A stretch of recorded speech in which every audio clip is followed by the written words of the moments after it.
Just because Iranian hardliners chant death to America does not mean that that's what all Iranians believe.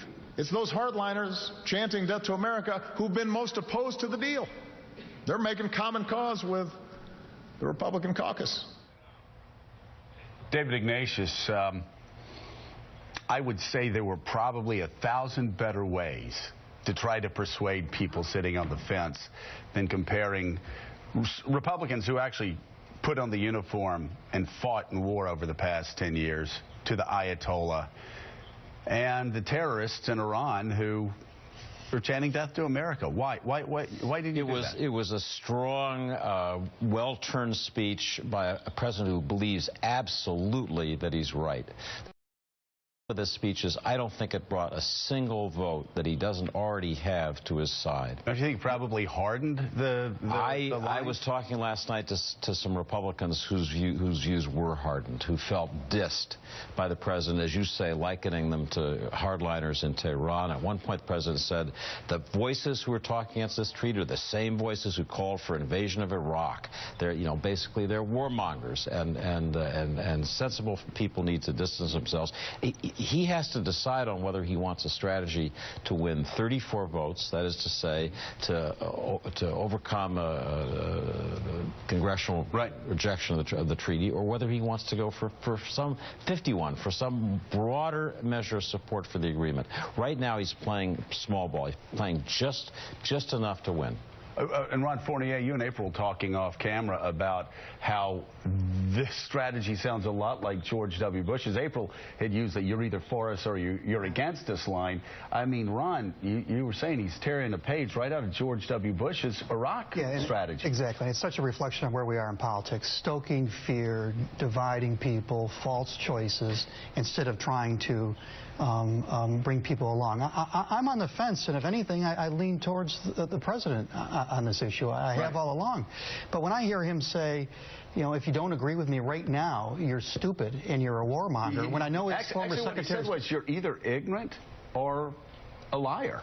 That's what I heard, and if he wants to bring people like me along, obviously he's not going to get the Republicans. They would be against him no matter what, most of the Republicans, and he's got plenty of Democrats on his side. But there are folks here who are really. This is a tough issue. It's not black and white. Right. He's pretending it's black and white. It is, and I was watching TV last night, April, and you have the president's clip saying this is the easiest decision, and if you're not with us, you're ignorant or a liar. Then Angus Keene comes on, the Independent, who said this was the single most difficult decision I've ever had to make politically in my life.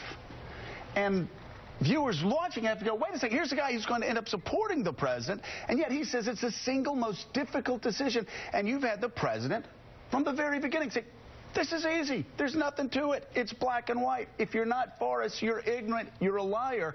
Or if you're Republicans, you're doing common cause with the terrorists that have run Iran since 1979. There are several components to this. It does harken a lot back to George W. Bush, you're either for us or against us. But you have to remember as well, there are Republicans who do not like this because they don't want to give another legacy piece to the president. That's one thing. But then yesterday, some of the words could have been changed, or some other. He could have been a little bit more euphemistic in some of his wording. But what I will say is he did lay out the case. The problem is that if there is no deal, what happens next? Thank you. What happens next? Sanctions could possibly erode from other nations. So what happens next? And unfortunately, you have a problem with Israel and Iran. And Israel. What happens to Israel? I think those are great questions to bring up without comparing Republicans that wore the uniform over the past decade and now serve in the Senate with the grand leader of Iran. Well, I'm sure there's just absolutely no Republicans who have done something equal on the other side. Well, they're not, and also, they're when not you talk about commander-in-chief trying to pass the most significant foreign policy piece of legislation. And when you and Ron Fournier very predictably say he is stoking fear and using the wrong words, just keep in mind he's not talking to a bunch of kindergartners. He's talking to people who have repeatedly flouted him on this, repeatedly pushed back, done understand the issue.